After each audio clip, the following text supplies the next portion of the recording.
घर पर ताला लगा है। आपकी बहू को पता है कि हम आ रहे हैं, फिर भी घर पर नहीं है। निकुंभ भी टूर पर गया है। अब क्या करें? गुस्से और नाराजगी के मिले जुले भाव से अपर्णा जी बोली, क्या तुम्हारी बहू नहीं है? वैसे भी तो वो ऑफिस गई होगी, आ जाएगी। वो भी चिढ़कर बोले। दोनों आपस में उलझ ही रहे थे कि पड़ोसन की आवाज़ आई। आप आ गए? आपकी बहू सुबह चाहते हुए चाबी देकर गई है। बताया था आप आने वाली हैं। आइए हमारे साथ चाय पीजिए। नहीं नहीं, चाबी दे दीजिए, चाय घर पर ही बना लेंगे। आप थके होंगे, थोड़ी देर आराम कर लीजिए, तब तक मैं चाय बना लूँगी।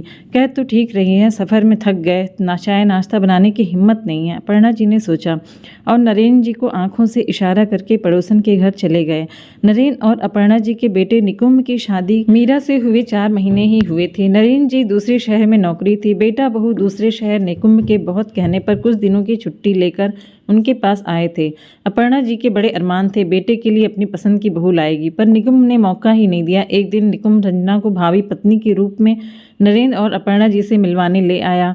अपर्णा जी को मीरा अपनी बहू के रूप में फिट नहीं लगी, इसलिए वो इस शादी के समर्थन में नहीं थी।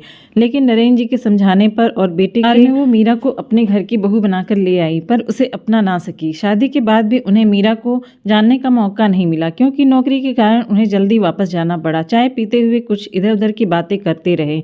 इस बीच अपर्णा जी मीरा को फ़ोन करती रही, उसका फ़ोन अनरीचेबल था।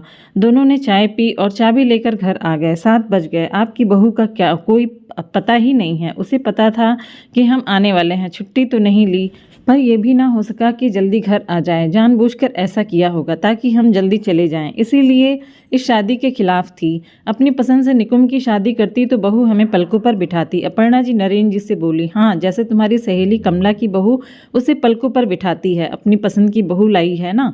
नरेंद्र जी ने ताना मारते हुए कहा, सभी लड़कियां एक जैसी नहीं होती, यही तो मैं तुम्हें समझाना चाहता हूँ। सभी लड़कियां एक जैसी नहीं होती। तुम मीरा के लिए अपने मन में पूर्वाग्रह पाले बैठी हो।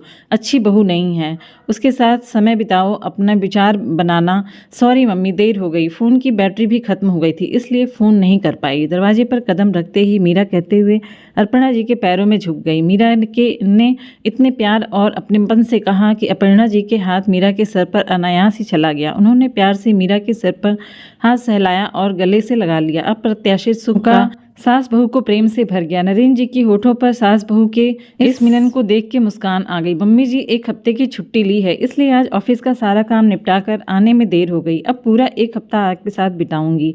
5 मिनट में फ्रेश होकर चाय बनाती हूँ, फिर तीनों साथ में चाय पियेंगे। अपर्णा जी के पूर्वाग्रह मिटने लगे थे और दिल में प्यार आशीर्वाद की झड़ी लग गई थी। अनचाही बहू अब मनचाही जो लगने लगी थी।